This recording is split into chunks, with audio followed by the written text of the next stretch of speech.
Hi everyone. Now today's video is for parents and carers who already know that their child needs support, but they're still awaiting that official diagnosis. If that's you, I see you, I'm there with you.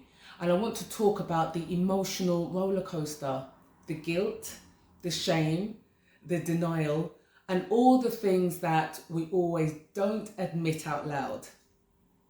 So waiting for answers is exhausting. You're stuck between knowing that your child needs support and not knowing. You've seen all the signs, you feel them in your gut. But without that diagnosis, you feel that you're fighting battles with invisible weapons. Teachers, family, even friends might not understand. You get advice that stings. Just discipline your child better. He or she will grow out of it. And every comment chips away at your confidence. You want to advocate for your child, but you also worry, what if you're wrong? What if you're overreacting? That certainty can eat you alive. So let's talk about the guilt, because it's real and it's heavy. Guilt for missing the signs earlier. Guilt for getting frustrated when you're just overwhelmed. Guilt for comparing your child to others. I want to share my story of guilt. When I knew that my child needed additional support, in my mind I would go back and think about, right, okay, when I got pregnant, it was that period of time in lockdown. What did I do? What did I not do? Did I take something? Did I not take the correct vitamins? Was I too old to have my last child? I would just mentally torture myself by asking these questions that I did something wrong. Just constantly asking myself questions day after day after day. And then there's shame. Shame because society treats invisible disabilities like, we're bad parents. Shame for feeling like you're not doing enough, even when you're doing everything that you can. And then denial. Denial sneaks in like a defense mechanism. It tells you maybe it's not that serious because accepting it might change everything. But it's not weakness. It's the way our minds protect us from pain. And I've been there. I've cried in my bed.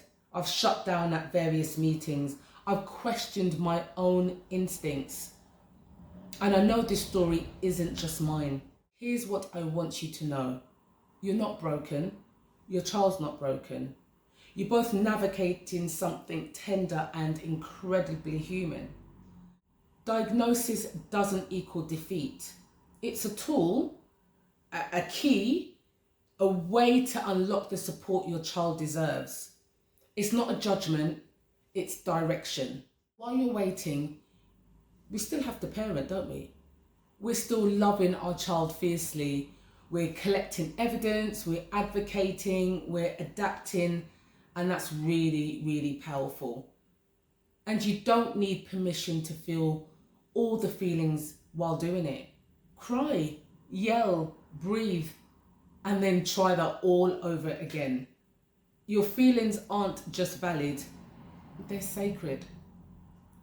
Now, if you're in this in-between space, I want you to feel less alone. This video isn't just to inform, it's to hold space. Please give yourself some grace. You're doing the impossible and doing it with love. And one day, just one day, when that diagnosis arrives, it won't define your child. It'll help you both thrive. Now drop a comment if this landed with you. Maybe share it with someone who needs to hear it.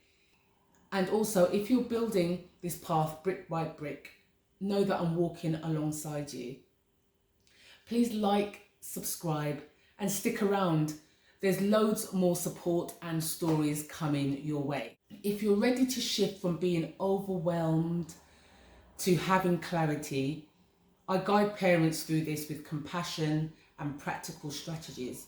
Why not book a free call with me by clicking in the link in the description below, and we can discuss if I can help you.